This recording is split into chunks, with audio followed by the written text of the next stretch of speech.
stream? Beautiful.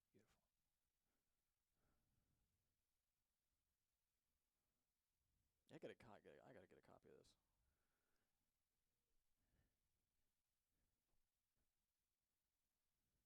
So who else are you interviewing? What? Who else are you interviewing?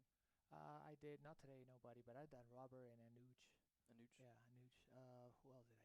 I do? And that's it so far. So Okay. we've done like 4 of these shows, but we were barely getting going, you know. So Yeah, it's yeah. already going, but that's how we're marketing the actual seminar. Damn. So we did one seminar. We did 36 grand, 36 what? bro. Grand Damn. in sales between all ticket sales. That's awesome. Yeah. When did it happen? Because with That the was March virus. 7th. Okay, yeah, I was like, March with the 7 virus.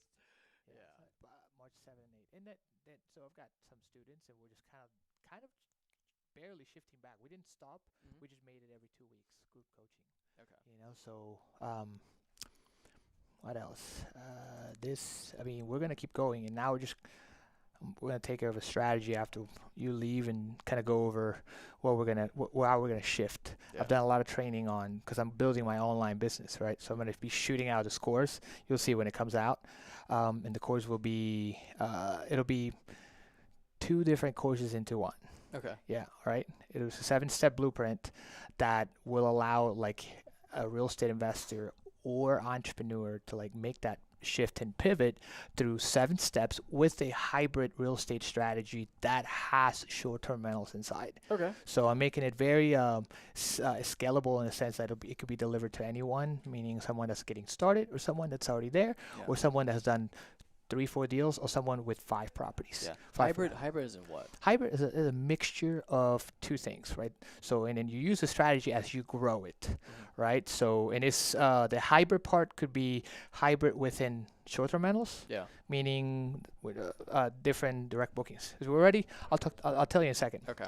Okay.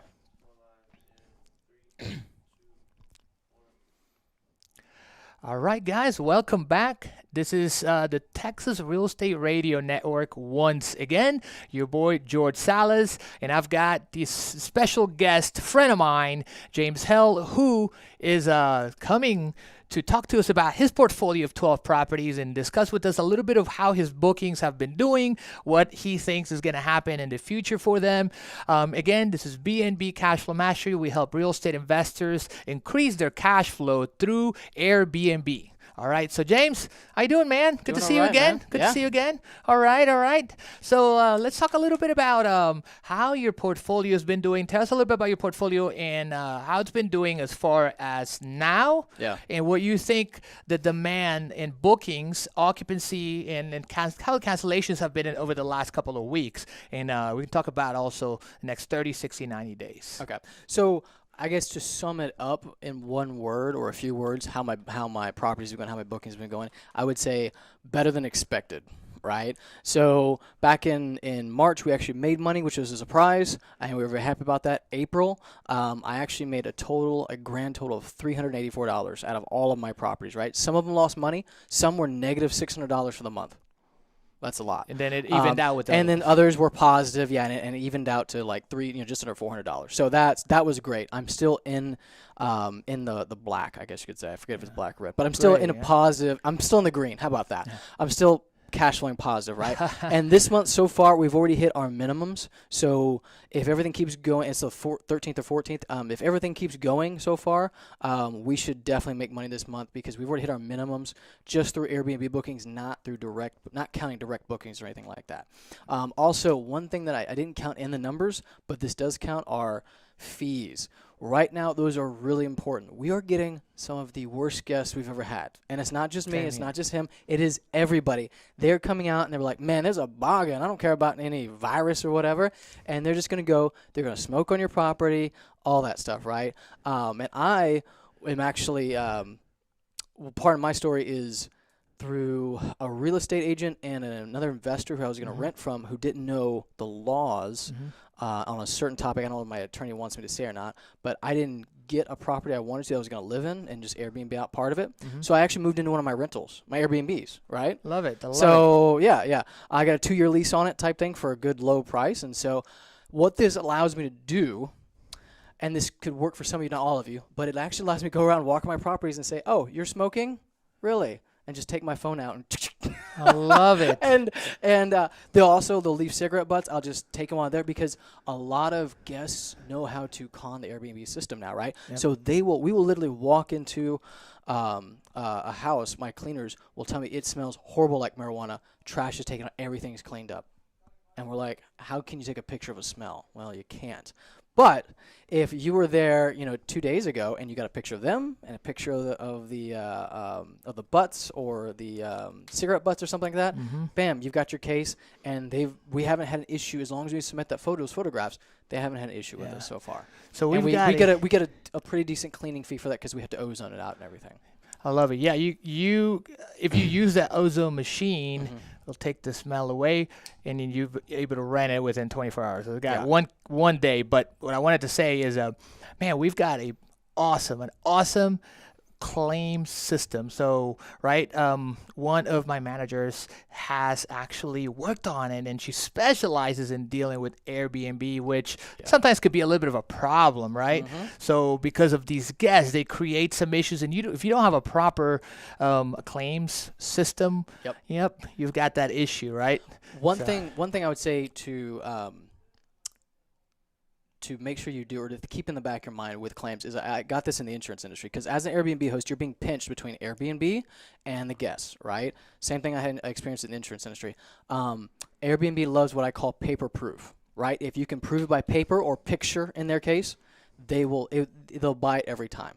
You know what I'm saying? That's why I've said about you take pictures of the cigarette butts, you can't take pictures of the smell, stuff like that. And you just build your case and be nice to the reps. I know sometimes we struggle with that, but they are much more apt to kill them with kindness as opposed to, anger, justified at times anger from what, Airbnb has done in the past. But just make sure to know how to document it. And we specialize in that because we've been burnt. I mean, a lot of times they change the rules and you know them when they say no and you're like, what? So yeah, we, I don't know if you know this, but when you're dealing with the Airbnb case managers, okay, so when I hired one of my VAs, I all found out as I got to learn about her that Airbnb, and she knows someone, as well as I could tell they're not trained properly, right? So you've got this case manager who is a case manager, so they are reps in overseas, right? So if they're actually just reading out of a book and they're not trained properly,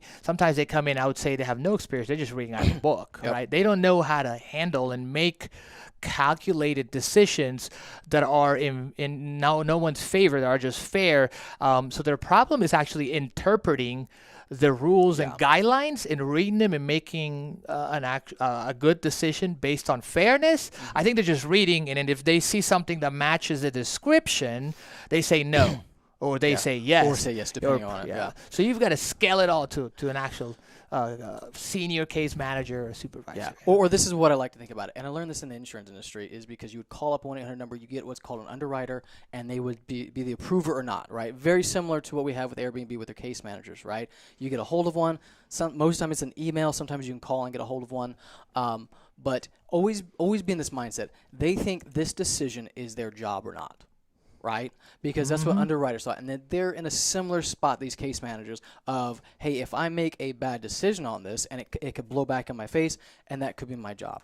And if you are a VA in the Philippines or India or something like that, or something of the like, this is a really good job for you. You don't want to screw this up. So you're going to err in the side of whatever is safest, right?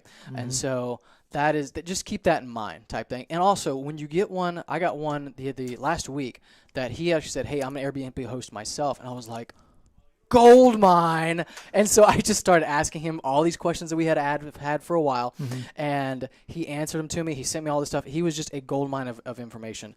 If you get one of those, stick to them. If you get someone, my advice, if you get someone that does not know, or you get that feeling that they don't know what they're doing, or I should say they aren't trained yet. They're reading a book. They're reading a book. To be like, hey, thanks, click, and then call back again, get another person. Yep. So, man, thanks, bro. Appreciate it, man. We're actually going to be going to break just in just a second, but we've got some awesome stuff coming up, Definitely. right? We're going to talk about rental demand and in different areas, especially the medical center, on the next segment. We're going to talk a little bit about occupancy over the next 30, 60 days. You know, what he thinks about his own portfolio, what I think about it, what our portfolio. We'll talk about bookings, maybe cancellations. I've seen a lot of big drops on those cancellations now. There's very few, and they're easier to manage, right? I think I still have a few right there that are stuck in, and they'll let us know last minute, even though you've messaged them or done whatever, right? We'll also be talking about future prices, new bookings, lead time, and length of stay right now. Big focus for my portfolio and I hope yours too, is to have longer stay bookings because there's less pressure on us as hosts More as well, secure. right? More secure. But on top of that, you know, you get a little bit of, you don't get the orphan days, the open calendar. And right now with the low demand, you need to focus on that. So cater to that, change up your messaging, and you pivot your marketing a little bit, right? So we'll see you guys in just a second. All right, this is George Salas. I've got my boy James Hale, B&B Cashflow Mastery. See you guys in a second. All right. That was good. What do you think? It's good. Yeah. All right. What if I don't? Oh. Let's do. Yeah. And we kind of put 1 and 2 in the same. Yeah, well, I mean, occupancy percentage and then prices. Because that's where the, right, even if we're occupied, we're still lowering our prices so low. And those kind of go together. That's what I said, Yeah, let's do it. So. Okay, we're ready to go when you go. All right.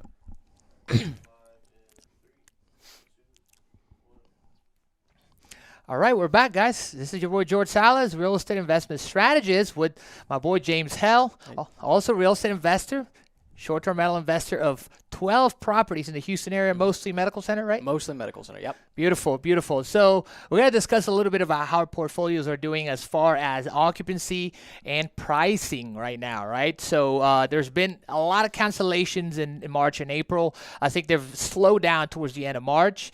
Even though the demand's been low, there's been some people that have booked and canceled. Right, so no matter what, because they planned something and then they realized that they got canceled last minute or it wasn't going to work, right? So how is your portfolio doing? Let's discuss a little bit of occupancy. I know that mine, we've kind of surfaced about 50 to 60 last month, and we're about the same right now. But this week has been really good, and then a few days last week was not great. How's yours? Yeah. So we've been fortunate enough that we have been through March and April. We've been, and I'm kind of shooting a little bit from the hip here, but we've been probably 95% occupied. Beautiful. Yeah. So now some of that is like, oh man, that sounds great. You're rolling the cash. Well, not really, and we'll get into that. But what was your question? So tell me why, because we've got your properties. What is that one awesome thing? I would say that ESP, right? The unique selling part of your listings, majority of them, I think that being in that area is great right now. And what are the sizes? So our guests and everyone watching can see how come he's been occupied. I've been 50 to 60%. Yeah. So I think one thing is a few things. One, our listings look really good on the pictures, right? I've got a great photographer. She does a great job. If you want one, hey, I can farm her out, no problem. Refer you out. So our listings look really good, right? And we put the pictures in an order that make them look really good and appeal. That's number one thing. Because if people are gonna shop around, and people are shopping right now, they're at home, they're not doing nothing. As I tell people, either you're not working at all because your job's just not there right now during this COVID time, or you're working twice as much, right? That's what I see. So our pictures look good. Our location is in the med center, so most of our properties are within a 1 mile walk from the med center, and the others are within like a 2 to 3 mile drive from it type thing. So very close. I think the med center really helps because it's both kind of central to highways. It's got some centrality to Houston, and it's part of the med center as well. One thing we haven't got about travel nurses, right? Houston did pretty well with the coronavirus. In fact, we had, out of all of our states, we had one travel nurse, and she said, and I was asking her for referrals, hey, do you know anybody else that would like a cheap place to stay? And she said most of them are going to New York if they're travel nurses, or some other big city that's having a hard time with this. Okay. So, but what we have seen is we've seen an uptick in cancer patients. We would get maybe like 1 or 2 cancer patients every maybe month or two, give or take, that would stay for like 3 weeks plus. We've now booked with 3 solid. One has been there, and she's been a godsend for almost 2 months now, because she's from Louisiana, and so she's like, I'm not going back there right now. So I think her cancer treatment is done, or she's just going to stay here while they take a break, and then they start the chemo back up again. And so that has been one of the reasons I've been profitable, like, because they'll pay way more. Well, yeah, sometimes they can for health insurance. Yeah. Sometimes insurance will pay them for it because she's asking me for receipts for a purpose, right? The other part is this: when she first came in, she was paying a lot of money for one of my properties, like top dollar, right? And so what I did is I literally cut that in half, and I'm still making profits. So she's getting a good deal. She's like, hey, I'm getting half of what I was paying. I'm getting full bookings, no vacancy for that month, and making some on the top to keep me surviving, right? And my employees paid. Like I haven't let go of any employees during this time, and so it's a win-win for everybody, right? And I've got another cancer patient that just came in yesterday, and we're talking with another one right now. But one thing that I noticed with the last one is that in the system, they will refer people out for places to stay, right? And she said, hey, all those people are booked. Gotcha. They're all booked. Yeah, and so I'm like, hey, area. let me talk to these people because we can help them out. Like they're booked for 3 months, and I'm like, hey, we've got some room. Let's do this. So gotta take I'm advantage. trying to follow that lead up and everything. Yep. Lesson here. All right. What I've got from here. Lesson here. Number 1. Make sure you watch the area. Right. Yeah. If you're gonna invest Area's right important. now, you're gonna invest your location and type of property. Right. So location is relevant for the most part, but right now, location and type, I would say, is one of the most important things to make a decision if you're going to invest into short-term rentals or buy a property or switch it, right? Type being a 2-3 bedrooms are performing way better than 1 bedrooms. All mine are 1 bedroom, 1 bath. Depending on the area. Okay. Depending on the area. So, for example, if you have areas that have, like downtown Houston, you've got area of downtown Houston where there's a density of at least 500 listings within a 1 mile radius, 500 listings, right? And you have no events. Yeah. You have no concerts, no games, you got no conferences, no visitors, all these locations, all these big conferences, they all happen downtown. So investing downtown would not be a good idea until everything opens. You have a high traffic area, like the medical center.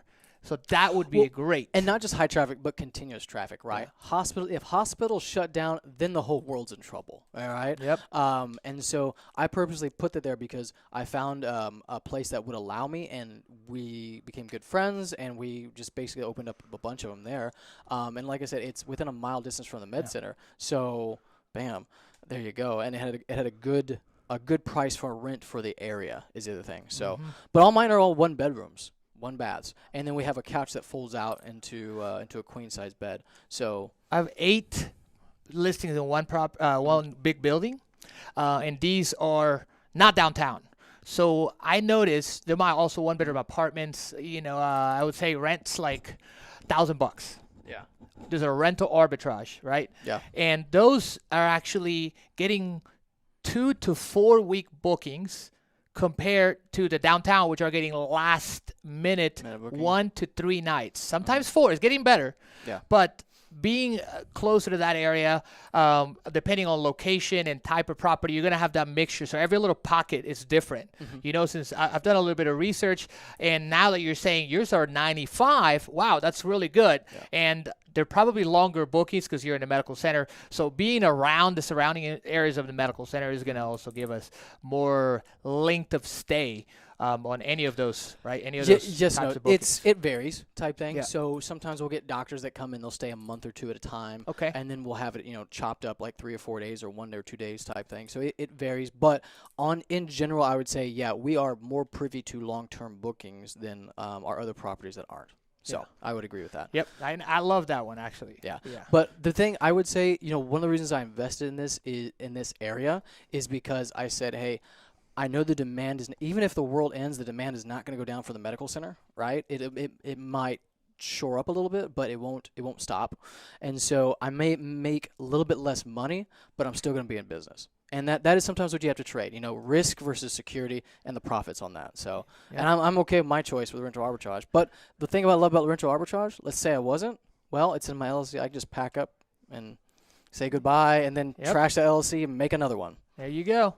I love it too, man. I love it. So yeah, big lesson also, right? Don't give up.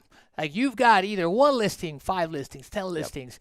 Continue to work hard and be creative and strategic. Ask yourself the right questions that you need to ask yourself, the right questions that you need to figure out. Like, what do I need to figure out to pivot my business? Whether you're in real estate, whether you're in the insurance business, whether you're a short-term rental arbitrage investor, or an actual real estate investor who buys properties and rents it to one of his LLCs or whatnot. So just keep going. That's the whole thing. Have that fire, but know where the limits are. And get help. That's the thing. If you're struggling, don't try. You can learn from your mistakes, or you can learn from someone else's. Right? Beautiful. Someone else's will not cost you. Your mistakes will cost you. Yep. Bottom line. Exactly. So, all right, guys. So we are going to be right back on the next segment of the show, and we're going to talk about future prices and new bookings, and then the lead time and length of stay of these bookings. Again, we also have an awesome online event, and then it is going to be our pivot online event for B&B Cashflow Mastery coming up, and I want you guys to join. Check us out. Just look on Eventbrite, look it on the app, and we'll be right back. This is George Salas, my boy James Hale. See you in a bit. All right. Yeah, we get on tangents fast. How long are these sections? 8 minutes? Yeah, and the whole thing becomes one whole episode.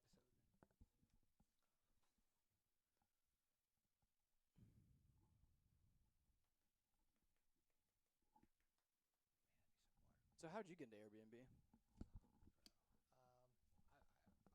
started real estate, and this is 2018. The hurricane just happened, and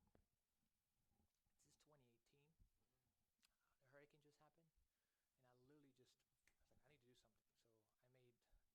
So I would tell you my whole rest of the story. It'll take us forever, but I made a big leap.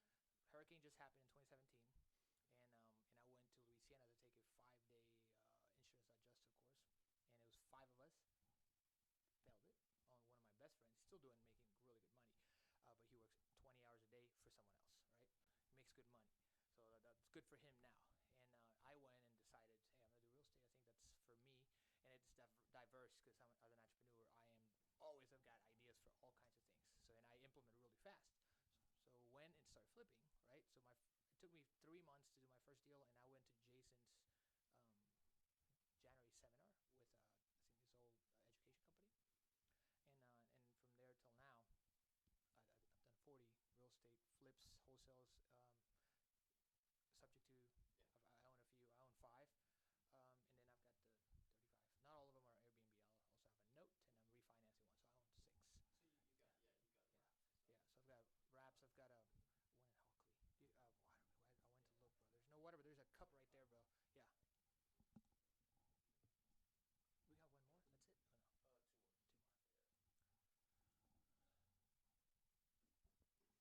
Oh, no. 2 more.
estate, going that deep into a business, like I've made a lot of mistakes, bro. I lost money in 2 flips. I've done really good on some. I've done some crazy wholesales, 37 grand at wholesale.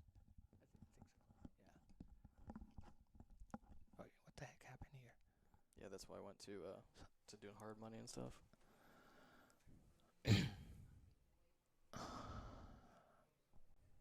Why is it closing my stuff?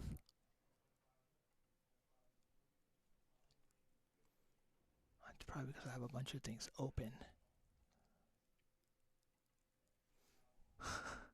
1 second. Oh, well, we just write them down. What? I don't know what they were. Oh, yeah, right here.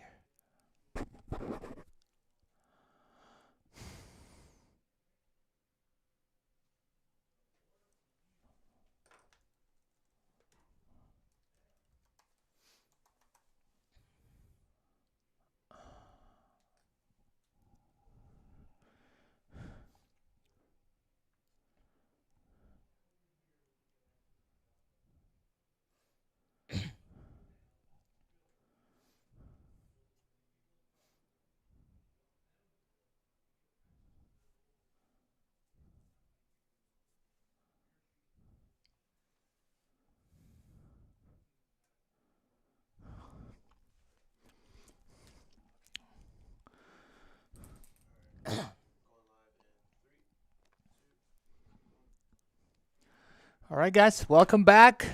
This is your boy George Salas, B&B Cashflow Mastery, real estate, Texas Real Estate Radio Network. I've got James Hale with me right here, and we're talking about rental demand right now. We're talking about his portfolio, how it's been doing, and then what the demand's been like in the medical center area and within a couple mile radius from there. We're discussing a little bit about my portfolio. We've talked about some future pricing, occupancy, how it's been, what he thinks is going to go in the next few weeks or a couple of months.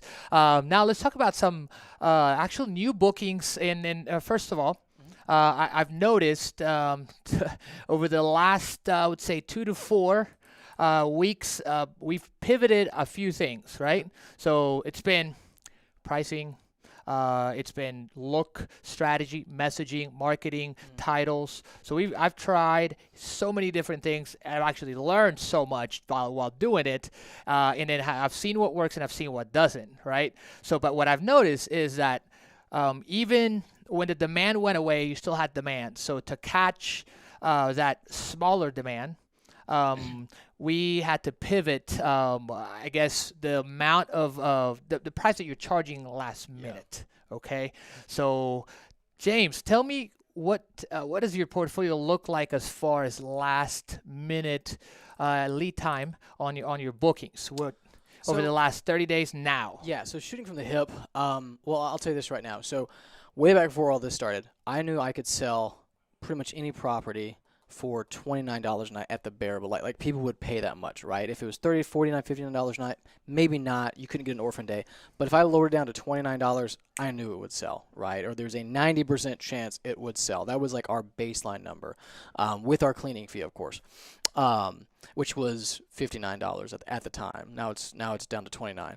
But right now, during the hard times of it in April and I would say maybe late March, we had to push it down to about $19. Sometimes even lower than that. Like I think there was one time we pushed it down to $9 and that was it. So maybe just give them away. Just be like, that's crazy. Rent it. Yeah. But it's just kind of, you just want to keep it filled because it's hard because your pride is on the line kind of as a business person and you're like, this property is worth this much. But you have to factor in time. If the property goes vacant, doesn't matter how much you charge, you're not making anything. Nothing. Yep. Right? And it is better to make something, especially in the arbitrage game, than nothing.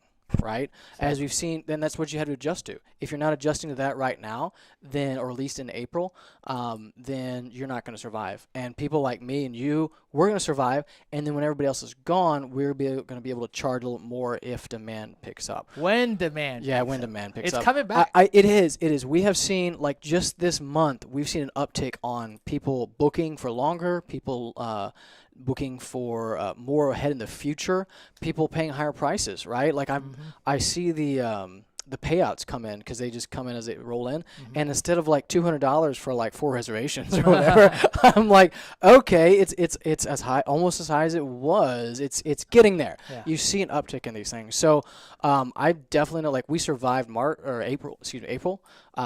We're definitely going to be fine in May type thing. Especially with Texas opening back up and everything, we'll be fine.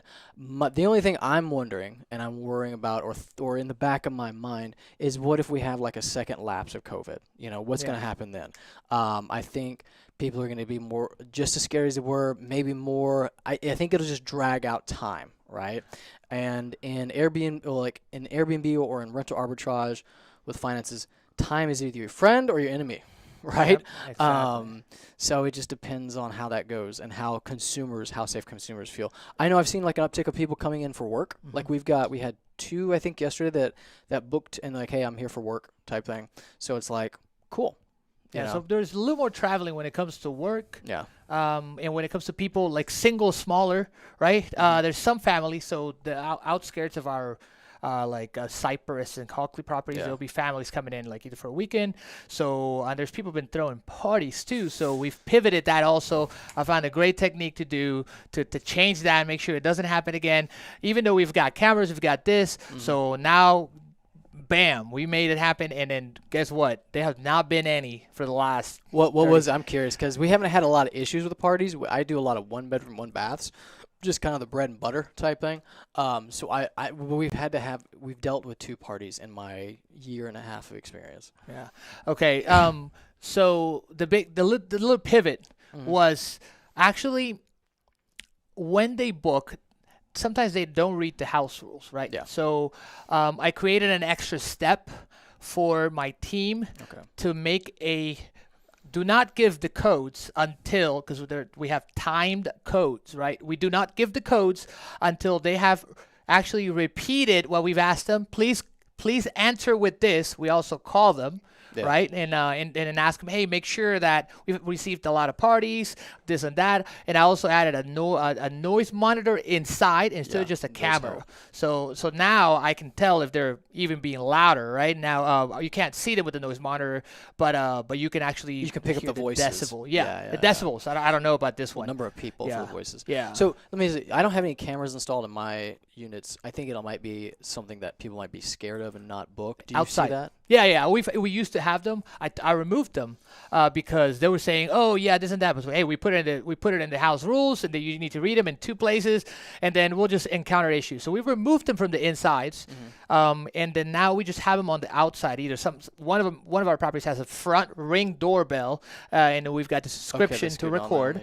Now you see everybody coming in, and if you've got a back door with access, you can have the back. So also I am swapping the entrance to go from the back, and then we tell them that the lines are basically, hey, Mr. So-and-so, I just want to make sure you read the house rules, and especially the no parties, XYZ, and make sure that the entrance is now, we specify the no parties one in a message, which is automated, of course, and if they don't respond, we don't give them a code until they say something, because obviously they're going to check in, right? Oh, nice. Yeah, nice, we don't give them a code, so that they know that. So now Airbnb will see that this happened, right? Okay. And they'll be able to say, hey, okay, cool, then he did acknowledge the house rules, because even if they're there, they're going to ask you to tell them the house rules, right? So half the time, yeah. So let's get back. So occupancy. Future prices. So I think we're going to see a little bit of an uptick in May. Definitely, we've already seen that. The summer is always the busy time. I don't think it's going to be like the summers we've had in the past. Bottom line, right? We're going to make more money than what we did in April, but I don't think it's going to be as glorious as it once was, right? Mm-hmm. A lot of it depends on how the economy does, to be honest with you, because if we're in vacations, then we are disposable income, right? If people don't have money to use on it, they're not going to use it. They're going to do a staycation, right? Houston is not like the go-to place for vacations. They're like, man, I got to go to those beaches in Houston. No, that's not what people say. We're more of a work town, right? Or and family, so right? If businesses are wanting people to commute, either for sales or something, and it's a telecommute, that's going to help us out. But the biggest thing I would say is just invest in need. That's why I did the med center. Mm-hmm. But those are the things I think are going to really affect how profitable things are, because it's all based on demand. Also, if a lot of people are out of Airbnb, out of the space, then there's then demand might and less availability. Yeah, exactly. We'll see. There was out. 8,000 listings in the entire Harris County, Houston, actually about 2 months ago. So I'm going to take a quick look and find out where we are. But we're done. I think we've got one more segment coming up. There's been great information, man. I appreciate you coming all the way here. We're going to touch some base on lead time, length of stay bookings in the next segment. This is George Salas, my boy James Hale. We're live on all these social medias, and we'll be right back. B&B Cashflow Mastery, guys. See you in a bit.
Last thing, length of stay and lead. What's the last part? Length of stay and lead time. Okay. Yeah.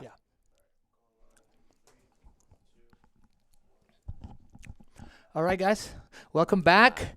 This is your boy George Salas. I got James Hale, real estate investor, Airbnb host of 12 properties that he owns himself. And we're going to be discussing and talking a little bit about the lead time, which is the how much time before the day of people are booking. And earlier, I actually portrayed the lead time in the Houston area, right?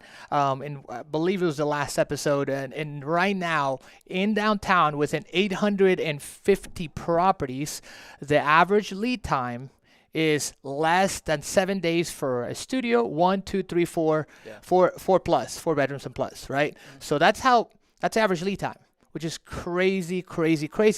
And in downtown, people are booking way more last minute than in other areas. So what's up with yours? Like, what is the actual linked, which we discussed a little bit, but more the lead time that you've had in your last I think it bookings. depends where your marketing source is, right? So one thing we've noticed, Airbnb, you'll get your last minute bookings on there. You also get some bookings in the future, right? So if we're just talking about Airbnb, I think it's going to be a bit mixed, but mostly you're going to have people like they'll book in within a week or so, right? Or less or something like that. For the majority, I'd say maybe 75-25. Again, shooting from the hip on that number. But if you like VRBO, they're actually pretty good about pushing it 3 weeks or so, right? We've actually had a few VRBOs, which I would say get on. I've noticed what I've noticed from other sites. Airbnb is the one that keeps you stocked up, but they're also the cheap ones. Yep. Yeah, they are. And when I go to travel, I'm like, hey, is Airbnb cheaper? Is Bookings.com cheaper? Who's cheaper? Let me look at the Always price per Airbnb. value of it, right? The consumer's gonna be in that mindset. But we found that VBRO people, either there's not a lot of competition on that side or what, but I get almost twice as much money from them as I do from an Airbnb client, right? And the same properties are on we use all the same pictures. I literally cut and paste the listing and everything in it. So, plus the VBR ones are better guests. I haven't had any smokings or any issues like that. So I think their lead time is great. The one thing I will say, they don't have the traffic that Airbnb does, right? Again, I'm not in the vacation portion of it. I'm just like business, medical. Those are my niches. And VBRO is mostly vacations, but I'm still getting cancer patients. I'm still getting people, sometimes doctors and stuff like that are using them as a lead source. And I will say it's great, but it can't supplement the volume Airbnb does, right? So in other words, put it on there, put it on those other sites, use those first, get those books, when those bookings come in, give them priority because they're going to make you more money, but you can't survive off those. Airbnb, you can kind of survive off still. It just a lot of it depends. So and then one other thing is direct bookings, right? So we just got a cancer patient. She showed up 2 days ago, but she had been talking with us about 3 weeks beforehand. So I would say it depends on your lead source, right? If it's Airbnb, you're going to get a mix of like in the next few days, the next week or something. If it's an outside of Airbnb source, you're probably going to get a lot more lead time. Yep. So yeah, we implemented a direct booking site that allows us to actually charge a pre-authorization. So we can talk about it a little bit more. Definitely, yeah, because everybody should be interested in that. Yeah. I'm looking for that as well. Yeah. So what this allows is it allows us to have that peace of mind. Yeah. That what happens if a guest smokes, destroys your couch, brings a dog or whatnot?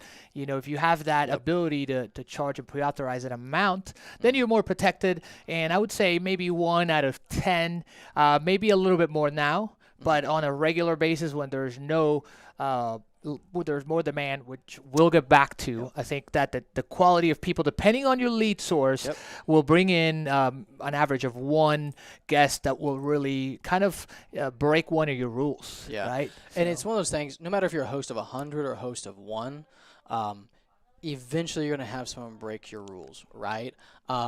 If you are a mom and pop shop, you can kind of guard against that a little more. You've got 1 or 2 properties that are your babies. You're going to guard against that a lot more, and it's not going to happen to you as much.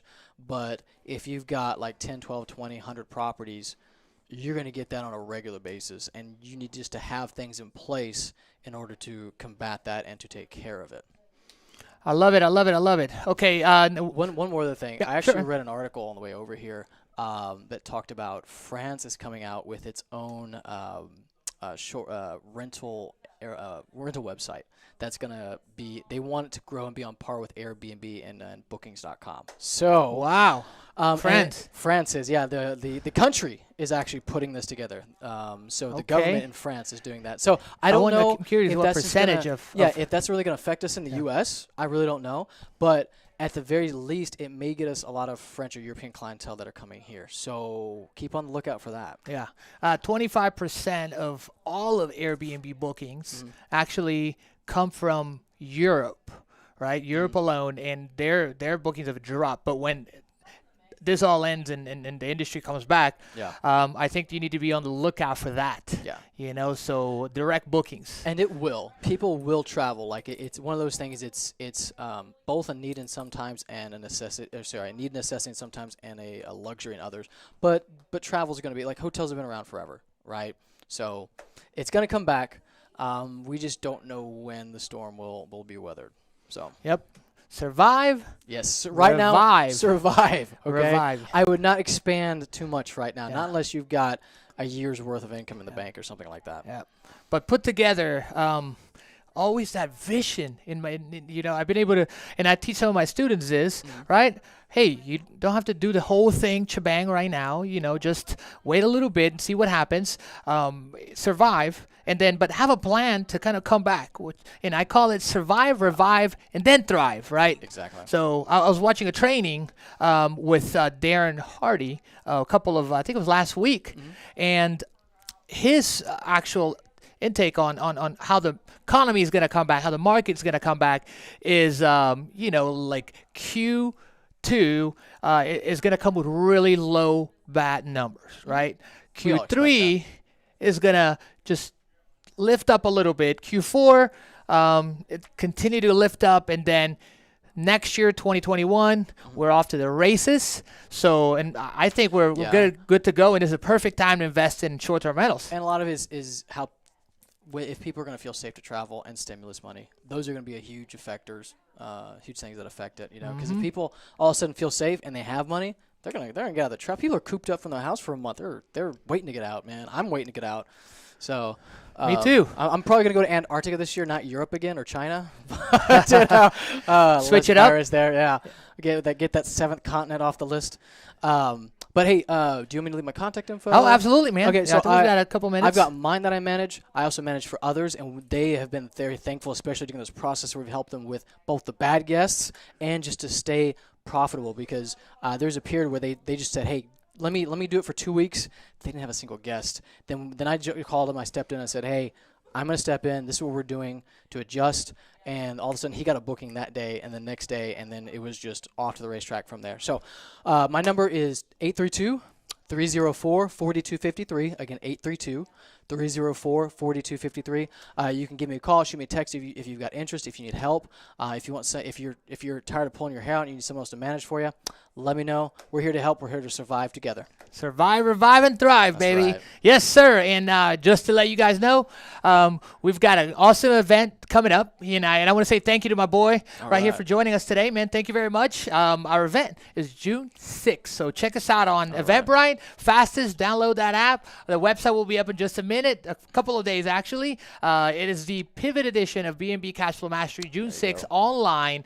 So I appreciate you coming out today.